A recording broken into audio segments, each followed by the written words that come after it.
Hola, ¿qué tal chicos? Bienvenidos al día de hoy para trabajar un tema del área de ciencia y tecnología, y el tema del día de hoy pues lleva por título estados de agregación de la materia.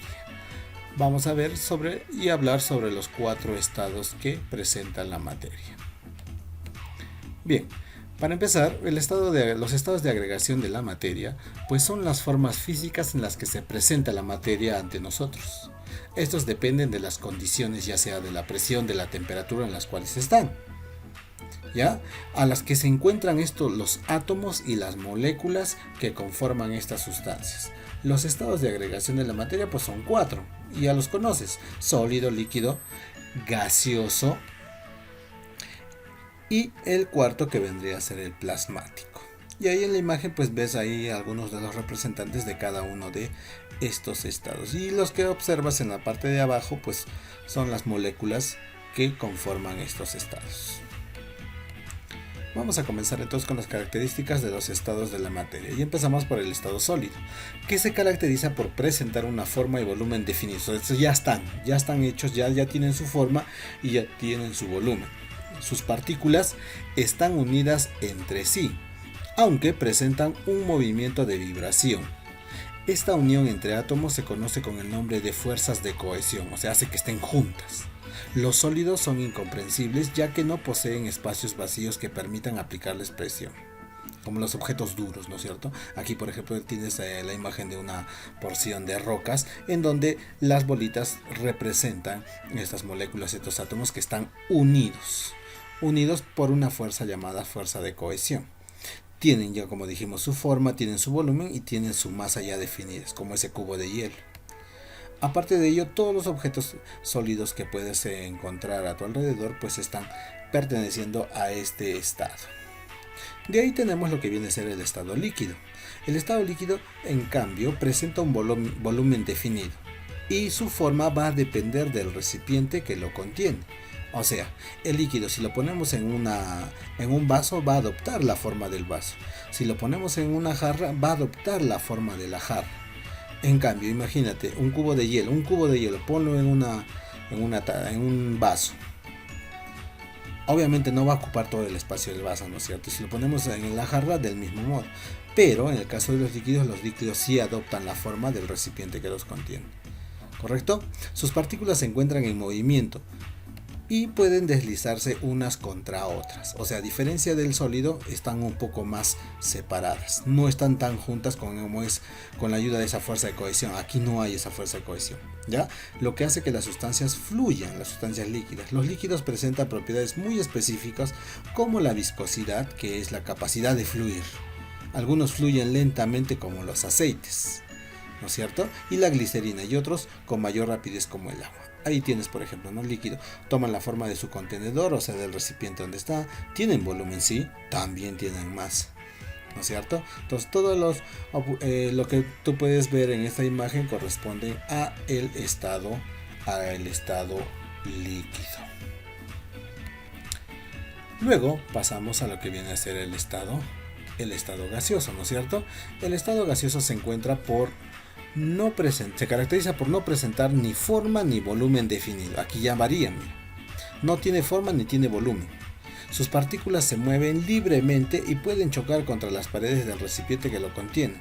Los gases presentan propiedades como la expansibilidad, que es la capacidad de ocupar todo el espacio que los rodea, y la comprensibilidad, la cual depende de la fuerza que ejerza.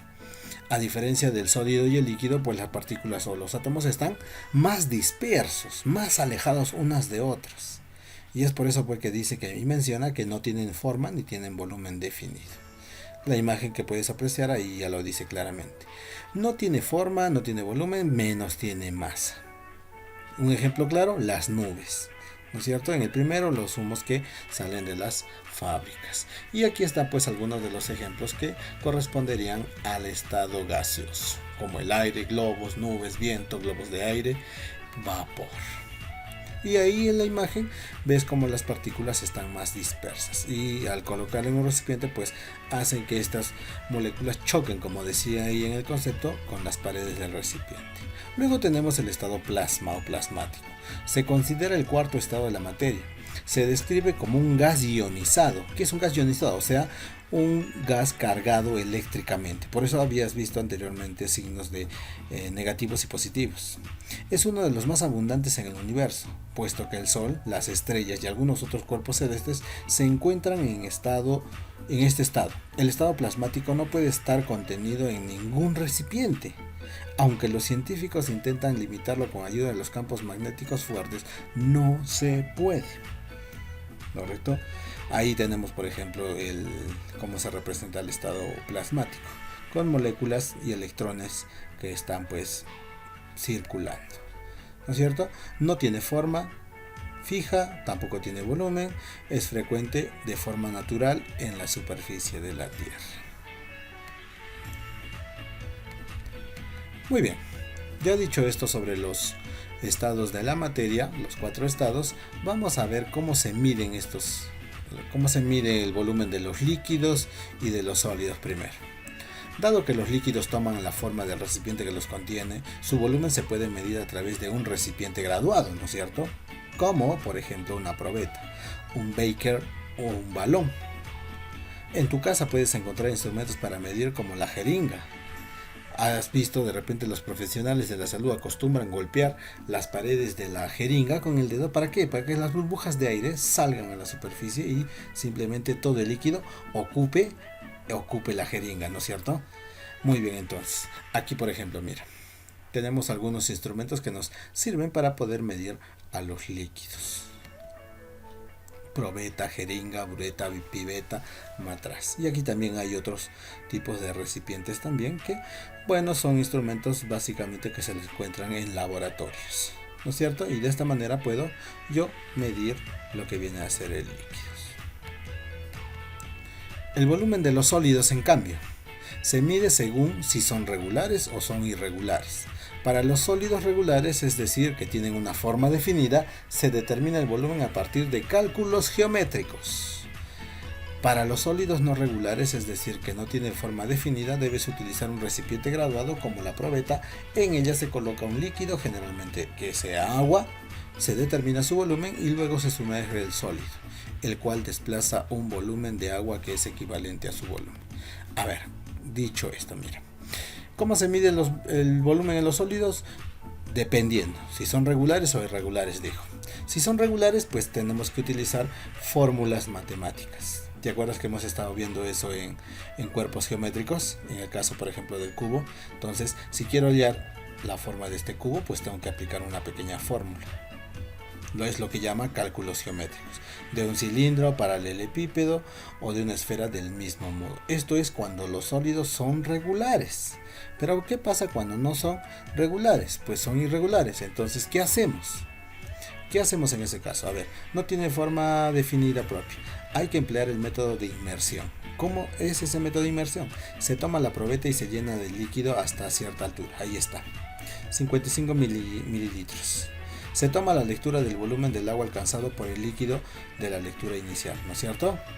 Se introduce cuidadosamente el sólido y se toma lectura final. Este metal, ¿qué hacemos? Lo introducimos dentro de esa probeta y al final vamos a ver y nos vamos a dar cuenta que ha aumentado a 66 mililitros.